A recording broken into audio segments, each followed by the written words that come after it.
Fahameraba-ntsika tsy rery avindray tratra ity sabata maraina fa ena amin'ny volana desambra ity. Mairabanao izay mpanaraka tsy tapaka ny fandraisan'ny ten'Andriamanitra eto ary miraro ny sohinanao mba hanana sabata fitsarana tokoa ane. Aloha inderatsika ny amin'ny mofonainan'io dia vavaksika. Itompandriamanitra io atolotra ianao ny aja, ny laza, ny dera ary ny voninahitra satria mendrika an'izany tokoa ianao misaotra anao manokana izay notantanao nandritra ny nenemana iny ka tafanay mitsahatra indray ankehitriny miaraka aminao. Mikataka aminao izahay Tompo ny mba amindranao fo tokoa, voarakofana ao amin'ilay fahasoavanao ary ihany koa mba hiavana aminao amin'ity anio ity. Mitenena ray eo fa voninkenanao izahay aminaran'i Jesosy. Amen. Lohatenin'ny mofonainantsika androany dia manao hoe aza mianjy ela loatra.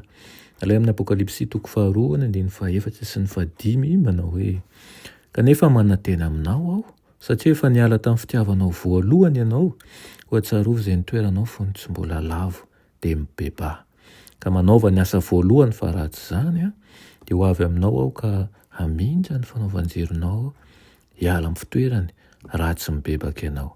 Amen.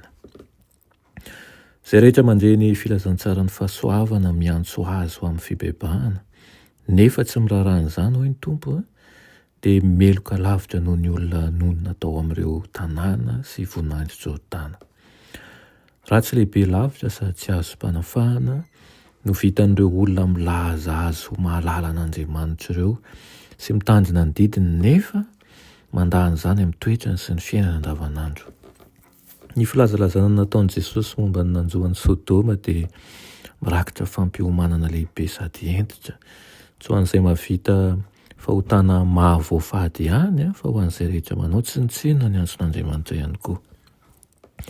Manoatra lavitra noho ny tangorahan'ny mpamonjy ireo izay andrasany, hamaly ny antsom-pitiavany sy ny famelan-keloka izay atolony.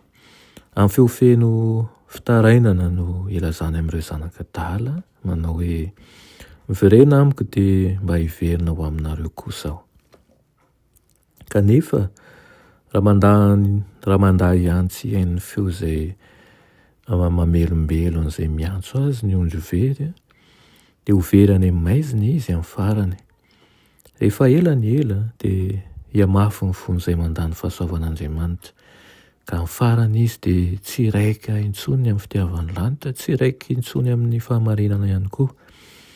Loza mahatsaravina no miandry an'izay hitoetra sy hijanona ao amin'izany toe-javatra izany satria ny Tompo dia hitena amin'ny hoe tafaraikitra amin'ny sampy Efraima aoka izy ho eo. Ry rahalahy sy anabavisany hoy ny Tompo manao hoe ianareo rehetra izay mihodina tsy hanaiky ny famindrapon'Andriamanitra moa tsy tianareo ve ny misaina momba an'ireo fiampangananareo miavovona any an-danitra? Tsarovy fa voasoratra any avokoa ny faharatsian'ny olona tsirairay avy, ny fahasimbany fianakaviana ary ny fahadisoan'ny firenena ary raha mbola misokatra ny bokin'ny lanitra dia manolotra famelana ho antsika Andriamanitra.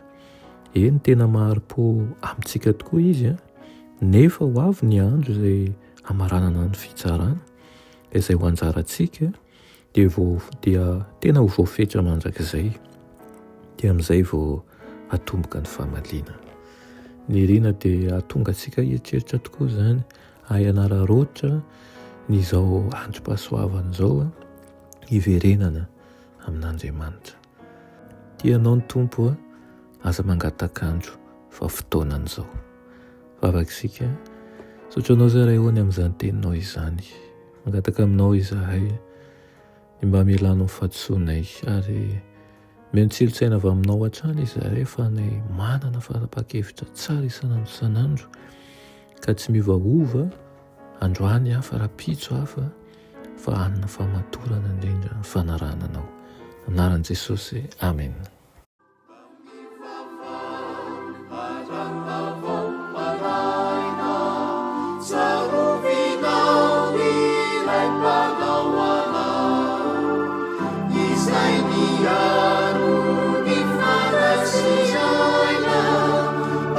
Salam